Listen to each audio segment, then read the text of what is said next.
Hello friends, नमस्कार। सृजन online classes में स्वागत है। दोस्तों, आज हमारा ये जीएस का जो 10,000 क्वेश्चन की सीरीज प्रारंभ की थी मैंने, आज इसका ये चौथा लेक्चर है।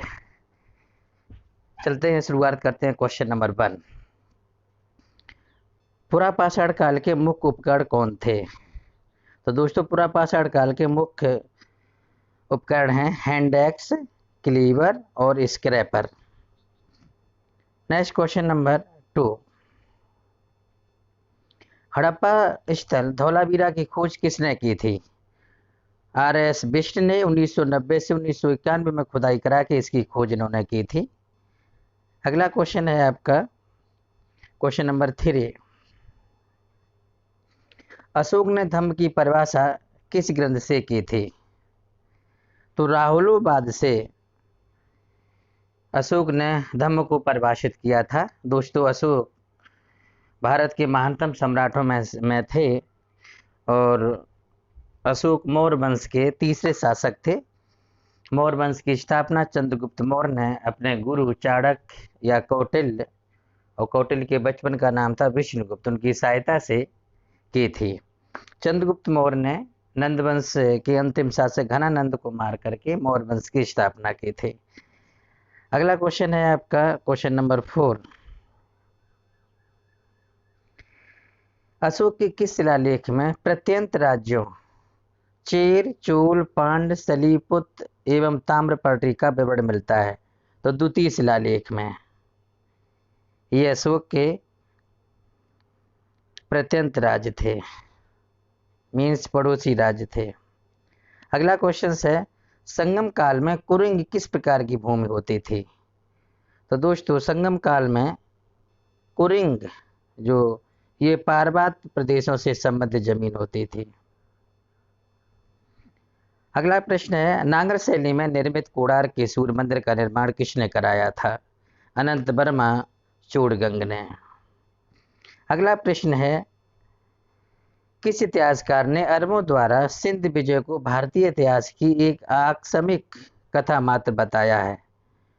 तो ये है बुलजले हेग ने। जैसा कि हम जानते हैं कि प्रथम सफल मुस्लिम आक्रमण 712 ईस्वी में हुआ था, जिसे अरबों का आक्रमण कहते हैं, और मोहम्मद बिन कासिम ने सबसे पहले सिंध पे आक्रमण किया था और यहाँ का राजा दाहिर था। इस आक्रमण को एक आकस्मिक कथा मात्र कहा है बुलजले हेग ने। नेक्स्ट प्रश्न है क्वेश्चन नंबर 8। सल्तनत काल में महालेखा परीक्षक कौन होता है? तो सल्तनत काल में महालेखा परीक्षक को मुस्तौफी ए ममालिक कहते थे।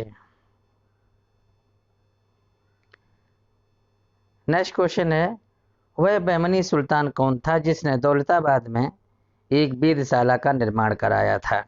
तो ताजुद्दीन फिरोज शाह ने दौलताबाद में वेधशाला का निर्माण कराया था। किस सिख गुरु ने अमृतसर शहर की स्थापना की थी? गुरु रामदास ने अमृतसर शहर की स्थापना की थी। और सिखों में 10 गुरु थे, 10 गुरु हैं, 10 गुरु हैं। और 5वें गुरु अर्जुन देव की हत्या मुगल सम्राट जहांगीर ने करवा दी थी, और गुरु तेग बहादुर की हत्या औरंगजेब ने कराई थी। अगला प्रश्न है, व्यक्तिगत सत्याग्रह की शुरुआत 17 अक्टूबर 1940 को हुई। इसके प्रथम सत्याग्रही कौन थे? दोस्तों, व्यक्तिगत सत्याग्रह का दूसरा नाम दिल्ली चलो आंदोलन भी इसे कहते हैं, और इसके प्रथम सत्याग्रही विनोबा भावे थे और दूसरे जवाहरलाल नेहरू थे। दोस्तों, एक बहुत महत्वपूर्ण भारत में आंदोलन चला है कि भूमिदान आंदोलन किसने चलाया था? तो भूमिदान आंदोलन भारत में विनोबा भावे ने चलाया था। अब भारत के राजवंशों में अगर हम बात करें तो सबसे पहले भूमिदान आंदोलन सातवाहनों ने प्रारंभ किया था। जवाहरलाल नेहरू हमारे प्रथम प्रधानमंत्री थे, ये तो आप लोग सबको मालूम होगा। कांग्रेस की किस बैठक में असहयोग आंदोलन वापस लेने का निर्णय लिया गया था? तो 12 फरवरी 1922 को बारदौली में संपन्न कांग्रेस की बैठक में असहयोग आंदोलन को वापस लेने का निर्णय लिया गया था। क्वेश्चन नंबर 13 1907 को सूरत अधिवेशन में कांग्रेस का अध्यक्ष किसे चुना गया था? रास बिहारी बोस को इसमें कांग्रेस का अध्यक्ष चुना गया था। और दोस्तों सूरत अधिवेशन में ही कांग्रेस दो गुटों में बट गई थी, जिसे कांग्रेस का प्रथम विभाजन बोलते हैं, गरम दल और नरम दल। एक्चुअली इसमें विवाद का कारण था कि जो गरम दल वाले थे वो बाल गंगाधर तिलक को अध्यक्ष बनाना चाहते थे, और जो उदारवादी थे यानी जो नरम दल के थे वो रास बिहारी बोस को अध्यक्ष बनाना चाहते थे कांग्रेस का। विवाद होने के बाद यहाँ से मीटिंग से जो गरम दल के नेता थे वो बाइकाट कर जाते हैं और अंत में रास बिहारी बोस को कांग्रेस का अध्यक्ष बनाया जाता है। और ये दोनों धड़े गरम दल और नरम दल लखनऊ अधिवेशन 1916 में पुनः एक हो गए थे। यहाँ से प्रश्न भी आ जाता है कि कांग्रेस के किस अधिवेशन में कांग्रेस का विभाजन हो गया था गरम दल के और नरम दल के रूप में, और किस अधिवेशन में कांग्रेस के दोनों धड़े गरम दल और नरम दल फिर एक हो गए थे। इस प्रकार के यहाँ से प्रश्न बनते हैं। अगला क्वेश्चन है आपका क्वेश्चन नंबर 14। कोलकाता की जगह दिल्ली भारत की राजधानी कब बनी? तो तत्कालीन वायसराय लॉर्ड हार्डिंग द्वितीय के काल में 1 अप्रैल 1912 को भारत की राजधानी कलकत्ता से दिल्ली आ गई। नेक्स्ट क्वेश्चन है आपका, असहयोग आंदोलन के दौरान गांधी जी ने कौन कौन से सम्मान ब्रिटिश सरकार को वापस कर दिए थे? कैसर-ए-हिंद, जुलू पदक जो उनको दक्षिण अफ्रीका में दिया गया था, और बोअर पदक ये भी दक्षिण अफ्रीका में इनको मिला था। तो असहयोग आंदोलन के दौरान जो उन्होंने 1 अगस्त 1920 को प्रारंभ किया था, इसमें उन्होंने अपने तीनों ये सम्मान कैसर-ए-हिंद, जुलू पदक और बोअर पदक अंग्रेज सरकार को वापस कर दिए। नेक्स्ट प्रश्न है, Hindi association of the America नामक संस्था की स्थापना किसने की? तो दोस्तों 1913 में सुवर्ण सिंह भागना ने इस संगठन की स्थापना अमेरिका में की थी। कांग्रेस समाजवादी पार्टी की स्थापना किसने की थी? तो 1934 ईस्वी में कांग्रेस के अंदर ही आचार्य नरेंद्र देव, जयप्रकाश नारायण और अच्युत पटवर्धन ने कांग्रेसी समाजवादी पार्टी की स्थापना की थी। अगस्त प्रस्ताव किसने प्रस्तुत किया था? 8 अगस्त 1940 को तत्कालीन वायसराय लॉर्ड लिनलिथगो को अगस्त प्रस्ताव इन्होंने पेश किया था। नेक्स्ट क्वेश्चन, उत्तर प्रदेश किसान सभा का गठन किसने और कब किया था? फरवरी 1918 में गौरी शंकर मिश्रा, इंद्र नारायण द्विवेदी और मदन मोहन मालवीय ने उत्तर प्रदेश किसान सभा का गठन किया था। मदन मोहन मालवीय ने BHU बनारस हिंदू विश्वविद्यालय की स्थापना की थी, जो वर्तमान समय में भारत की श्रेष्ठ विश्वविद्यालय में गिनती की जाती है। अगला क्वेश्चन नंबर है 20। किस कारखाना अधिनियम द्वारा बच्चों की कार्य अवधि 5 घंटे निश्चित की गई थी? तो 1934 में लॉर्ड विलिंगटन के समय यह कारखाना पास किया गया था, जिसमें बच्चों को कार्य करने की अवधि 5 घंटे फिक्स कर दी गई थी। अगला प्रश्न है आपका 21। इंडोनेशिया के सुमात्रा तथा भारत के ग्रेट निकोबार द्वीप को अलग कौन चैनल करता है? तो ये ग्रेट चैनल इसको अलग करता है। Next question number 22। भारत और चीन के बीच की सीमा रेखा को क्या कहते हैं? दोस्तों भारत और चीन के बीच की अंतर्राष्ट्रीय रेखा जो है मैकमोहन रेखा है, और इसका निर्धारण 27 अप्रैल 1914 को शिमला में सर मैकमोहन ने किया था। कहीं कहीं ये 1913 लिखा रहता है, उसका ध्यान रखें, 1914 ही सही है। अगला क्वेश्चन है आपका, भारत और एक भारत इसमें एक्स्ट्रा लिखा हुआ है, भारत और पाकिस्तान के बीच कौन सी अंतर्राष्ट्रीय सीमा रेखा है? तो दोस्तों भारत और पाकिस्तान के बीच में अंतर्राष्ट्रीय रेखा रेड क्लिफ है, और इसका निर्धारण सर रेड क्लिफ द्वारा किया गया था, इसलिए इसे रेड क्लिफ रेखा कहते हैं। नेक्स्ट क्वेश्चन नंबर है आपका 24। पृथ्वी और सूर्य के बीच न्यूनतम दूरी कब होती है? तो दोस्तों 3 जनवरी को पृथ्वी और सूर्य की न्यूनतम दूरी होती है, और इस स्थिति को उपसौर कहते हैं। यानी अगर आप कहें कि सूर्य से पृथ्वी की जो दूरी है 14 करोड़ समथिंग है, इसे उपसौर कहते हैं। और जो 15 करोड़ होती है उसे अपसौर कहते हैं।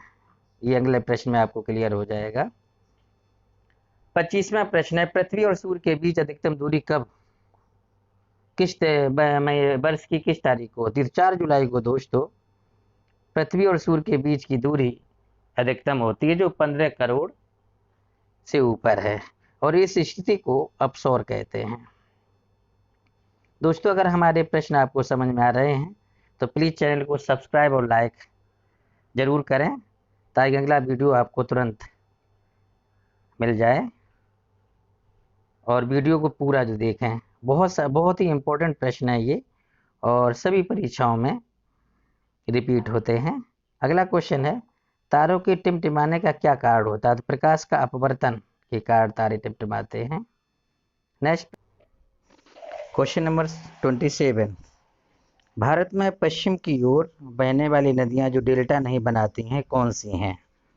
तो दोस्तों अधिकांश भारत की नदियां पश्चिम से पूर्व बहती हैं, परंतु पूरब से पश्चिम की ओर बहने वाली दो प्रमुख नदियां हैं नर्मदा और ताप्ती, और ये दोनों नदियां डेल्टा ना बनाकर एस्चुरी का निर्माण करती हैं। तो कभी कभी यहाँ से प्रश्न आ जाता है कि निम्नलिखित में से कौन सी नदी डेल्टा नहीं बनाती है, यानी कि एस्चुरी बनाती है। नेक्स्ट क्वेश्चन है 28, लक्षद्वीप समूह का सबसे बड़ा द्वीप कौन सा है? आंडोट लक्षद्वीप समूह का सबसे बड़ा द्वीप है। नेक्स्ट क्वेश्चन नंबर 29, बंगाल की खाड़ी में बांग्लादेश और भारत की सीमा पर स्थित कौन सी जो द्वीप है, द्वीप लिखा है, कौन सा द्वीप है जो विवादित है? तो न्यू मूर द्वीप, ये भारत और बांग्लादेश की सीमा पर स्थित है, ये विवादित द्वीप है। नेक्स्ट है आपका क्वेश्चन नंबर 27,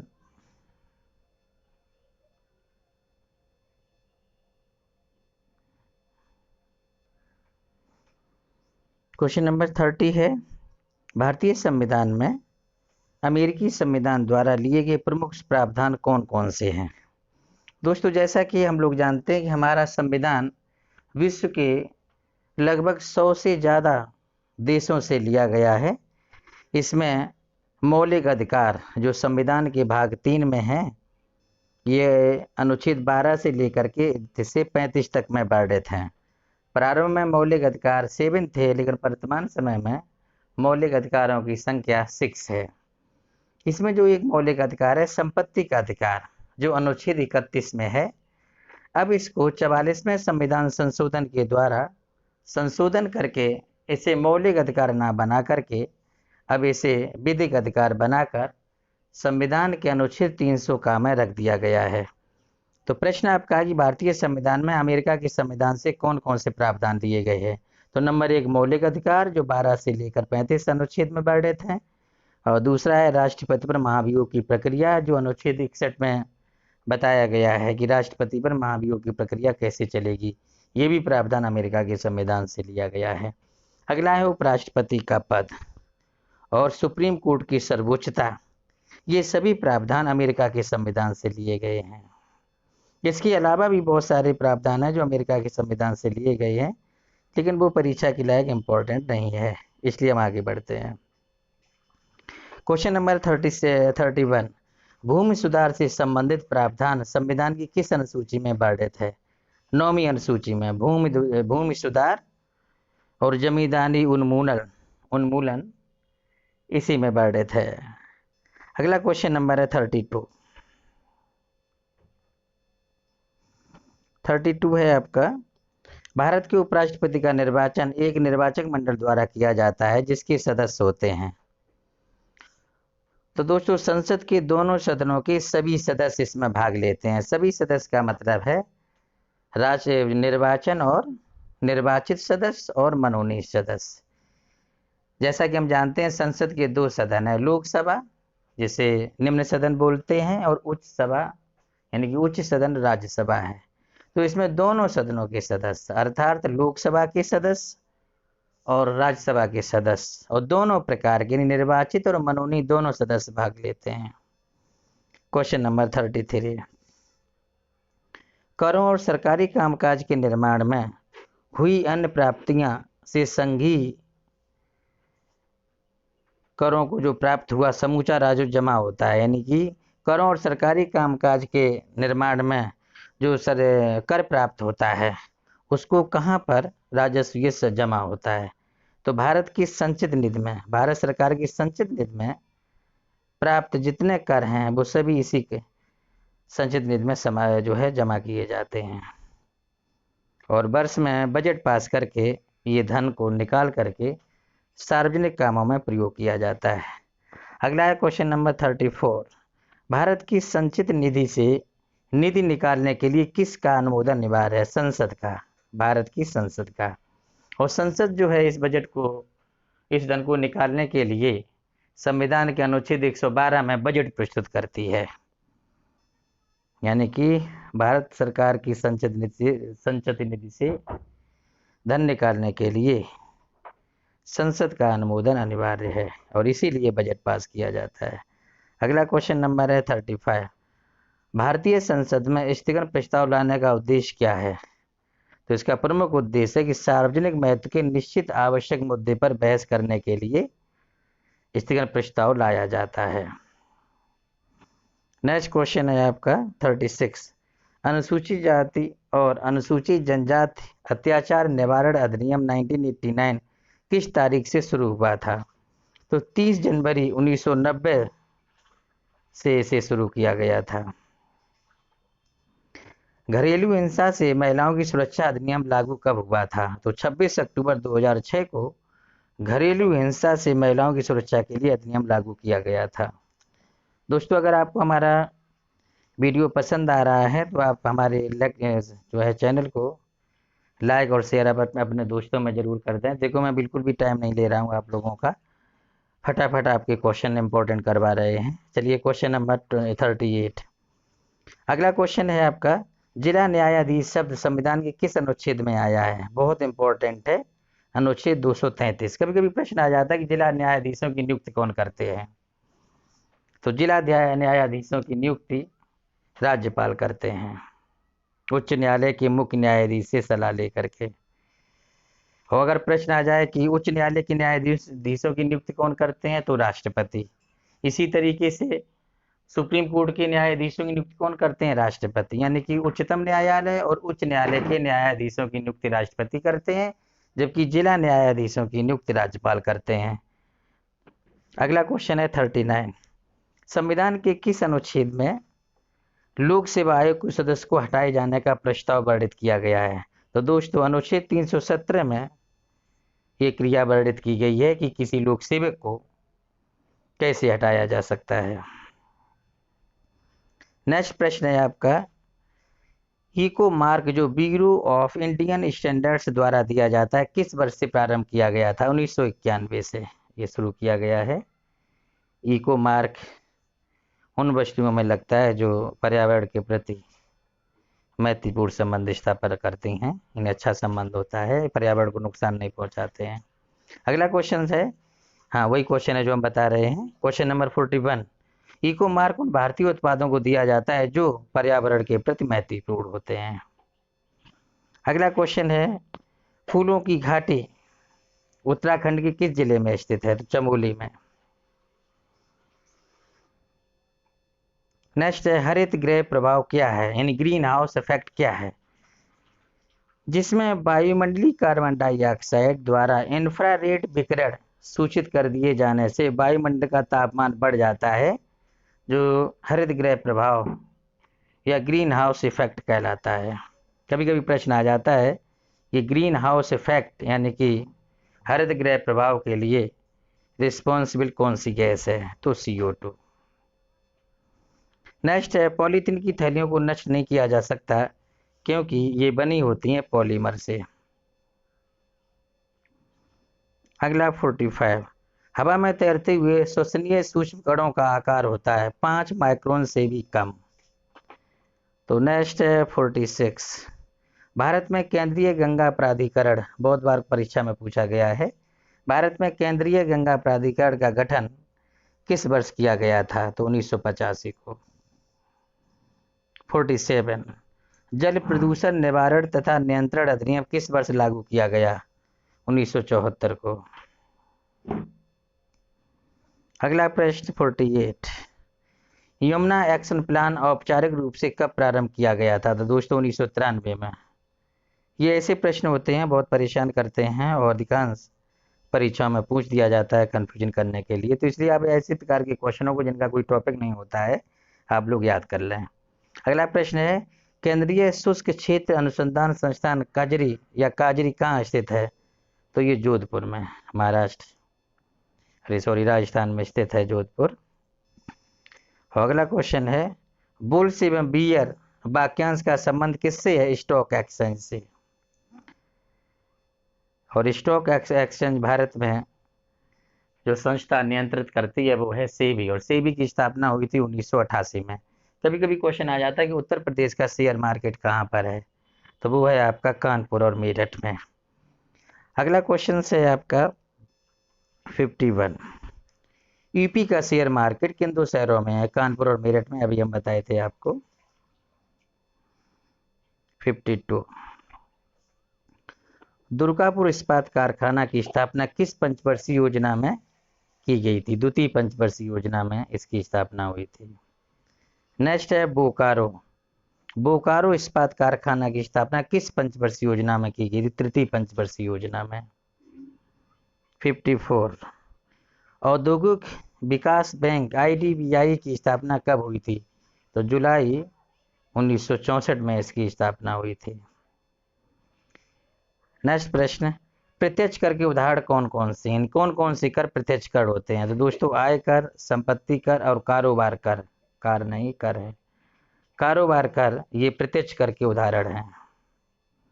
नेक्स्ट आपका प्रत्यक्ष कर, यहाँ से भी कभी ये प्रश्न पूछ लेते हैं कि निम्नलिखित में से कौन सा प्रत्यक्ष कर है या अप्रत्यक्ष कर है? तो यहाँ इसमें क्वेश्चन है 56। अप्रत्यक्ष कर के उदाहरण कौन कौन से हैं? तो बिक्री कर है, उत्पाद कर है, सीमा शुल्क, ये तीनों आपके अप्रत्यक्ष कर के एग्जाम्पल्स हैं। अगली क्वेश्चन है आपका, गोईपुरिया समिति का संबंध किससे है? गोईपुरिया समिति बहुत महत्वपूर्ण है, PCS में रिपीटेड क्वेश्चन है ये समिति जो है गोईपुरिया समिति बैंकिंग सेवा सुधार से संबंधित है। नेक्स्ट है, सिक्कों का उत्पादन करने तथा सोने और चांदी की परख करने एवं तंबाकू का उत्पादन करने के लिए भारत सरकार की टकसाल कौन सी हैं? तो 4 टकसालें हैं, मुंबई, कोलकाता, हैदराबाद और नोएडा में ये टकसालें अपना काम करती हैं, यानी ये टकसालें के कारखाने इन शहरों में हैं। अगला क्वेश्चन है, एक देश की सीमा के अंदर किसी भी दी हुई समय अवधि प्रायः 1 वर्ष में उत्पादित समस्त अंतिम वस्तुओं तथा सेवाओं का कुल बाजार या मौद्रिक मूल्य उस देश का क्या कहलाता है? तो उसको बोलते हैं दोस्तों सकल राष्ट्रीय उत्पाद, यानी ग्रॉस नेशनल प्रोडक्ट, GDP जिसको आप बोलते हैं। प्रोड्यूसर गैस में कौन कौन सी गैसें मिश्रण के तौर पर पाई जाती हैं? तो नाइट्रोजन और कार्बन मोनोऑक्साइड। और दोस्तों जो कार्बन मोनोऑक्साइड होती है कोयला के जलाने पर उत्पन्न होती है और वाहनों से भी निकलती है, CO, कार्बन मोनोऑक्साइड। अगला है आपका, विटामिन B6 का रासायनिक नाम क्या है? पायरिडॉक्सिन दोस्तों इसका रासायनिक नाम है। और टमाटर का रंग लाल क्यों हो जाता है? लाइकोपीन के कारण। कभी कभी प्रश्न आ जाता है कि पेड़ की पत्तों का रंग हरा क्यों होता है? तो क्लोरोफिल के कारण हरा होता है। Next question number 63। वीडियो को पूरा देखें, इसमें आपको एक से एक अच्छे प्रश्न मिलेंगे और आपको जब सभी प्रश्न देख लेंगे तो आपको खुद लगेगा कितने महत्वपूर्ण और मेहनत से हमने इनको बनाया है पिछले पेपरों का अध्ययन करके, और आगामी परीक्षाएं जो आपकी होंगी उसके आधार पर हमने बहुत ही विश्लेषण करके इन क्वेश्चनों का निर्माण किया है। नेक्स्ट क्वेश्चन नंबर है 63। हीरे की बिक्री में भारत की इकाई कैरेट होती है, 1 कैरेट कितने ग्राम के बराबर होता है? तो ये 0.2 ग्राम या 200 मिलीग्राम के बराबर होता है। नेक्स्ट क्वेश्चन है 64। मानव शरीर का सबसे दृढ़ भाग कौन सा होता है? दंत बल्क सबसे कठोर होता है। नेक्स्ट है आपका मानव शरीर में सबसे मजबूत मांसपेशियां कौन सी होती हैं? तो जबड़े की। अगला क्वेश्चन है आपका कौन सा हार्मोन स्टैंड ग्रंथियों से दुग्ध का स्राव होने में भूमिका निभाता है? ऑक्सीटोसिन। अगला है आपका 67। कॉफी, चाय या मदिरा पान के सेवन से शरीर में किस हार्मोन की मात्रा घट जाती है जिससे मूत्र की मात्रा बढ़ने से बार बार मूत्र करने की इच्छा होती है तथा शरीर का डिहाइड्रेशन यानी निर्जलीकरण हो जाता है? दोस्तों वो है ADH hormone. Next question number 68। अम्ल वर्षा में सर्वाधिक मात्रा किस अम्ल की होती है? तो सल्फ्यूरिक अम्ल की, और इसका सूत्र होता है H2SO4। ये सल्फ्यूरिक अम्ल होता है। नेक्स्ट है क्वेश्चन नंबर आपका 69। अम्ल वर्षा किन के द्वारा होने वाले पर्यावरण प्रदूषण के कारण होती है? तो दोस्तों इसमें नाइट्रस ऑक्साइड होती है और सल्फर डाइऑक्साइड। नाइट्रस ऑक्साइड का फार्मूला होता है केमिकल फार्मूला N2O, और इसको हम लाफिंग गैस भी बोलते हैं, और सल्फर डाइऑक्साइड का केमिकल फार्मूला होता है SO2। अगला क्वेश्चन है आपका 70।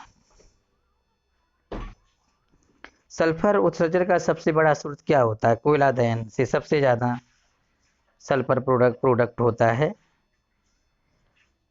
71। दुनिया की सबसे बड़ी वीडियो लाइब्रेरी है यूट्यूब, सभी लोग जानते होंगे, हजारों लाखों अरबों वीडियो इस पर पड़े हुए हैं।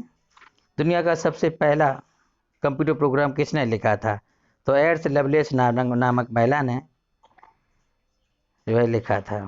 नेक्स्ट क्वेश्चन है 73। भारत में पहला कंप्यूटर कब लगाया गया था? 16 अगस्त 1986 को बेंगलोर में, और उस समय प्रधानमंत्री थे राजीव गांधी।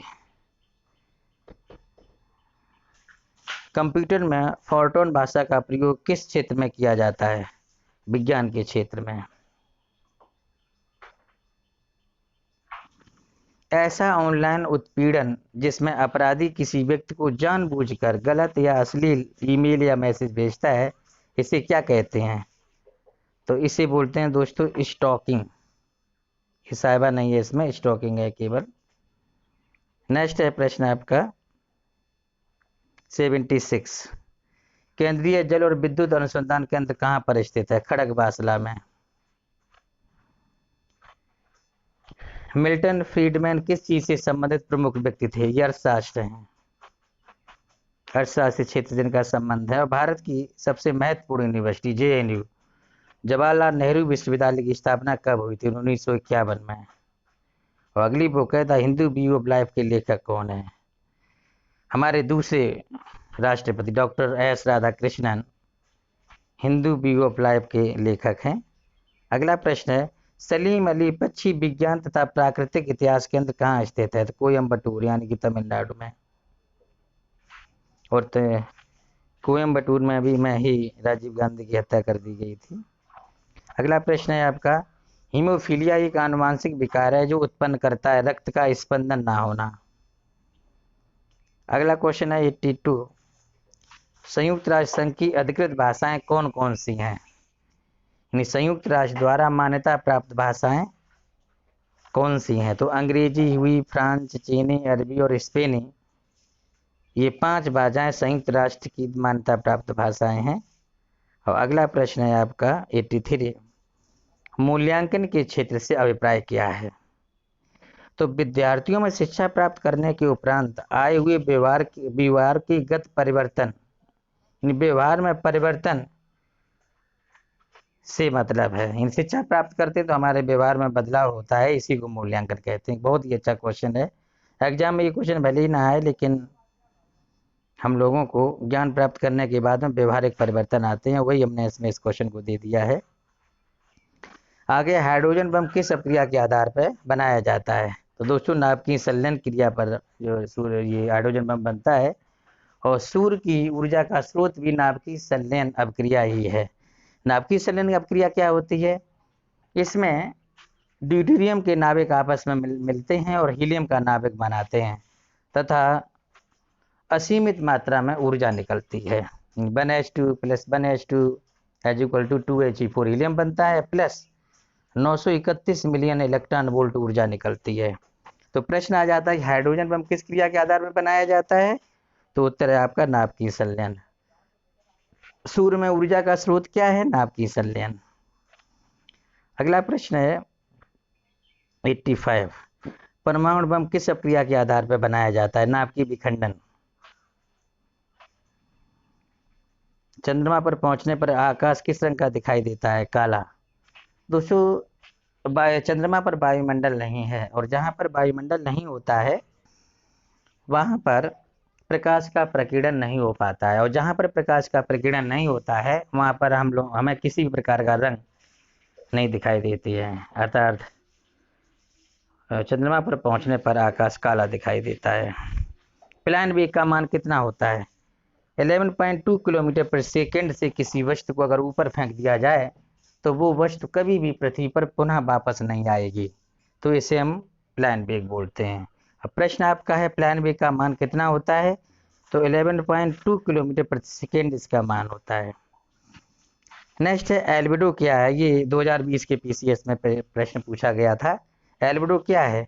पृथ्वी द्वारा अवशोषित ऊर्जा। दोस्तों जैसा कि हम जानते हैं कि सूर्य से ऊर्जा आती है और पृथ्वी उसका कुछ अपनी आवश्यकताओं के अनुसार ऊर्जा अवशोषित कर लेती है और परावर्तित कर देती है, ये हम सभी लोग जानते हैं।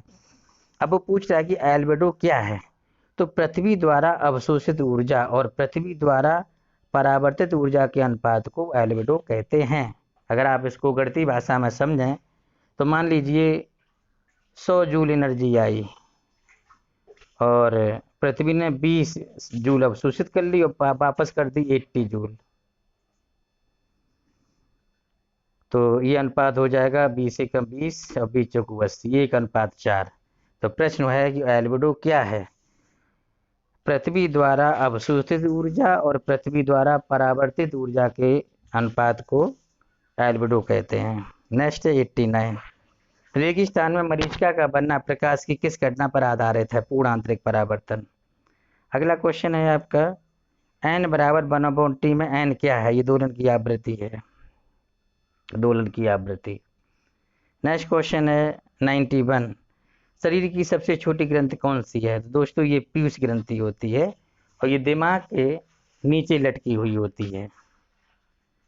ये भी क्वेश्चन पूछा गया था कि पीयूष ग्रंथि दिमाग में होती है, दिमाग के दाएं दिमाग के बाएं लटकी हुई, दिमाग के ऊपर, इस प्रकार से ऑप्शन दिए गए थे। तो पीयूष ग्रंथि दिमाग के जस्ट नीचे लटकी हुई अवस्था में होती है।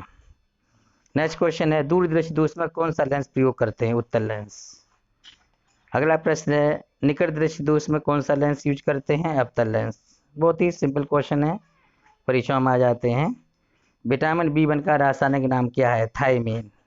विटामिन B2 का रासायनिक नाम क्या है? राइबोफ्लेविन।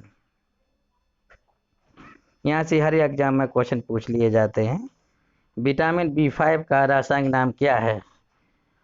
तो इसका निकोटिनेमाइड इसका रासायनिक नाम है B5 का।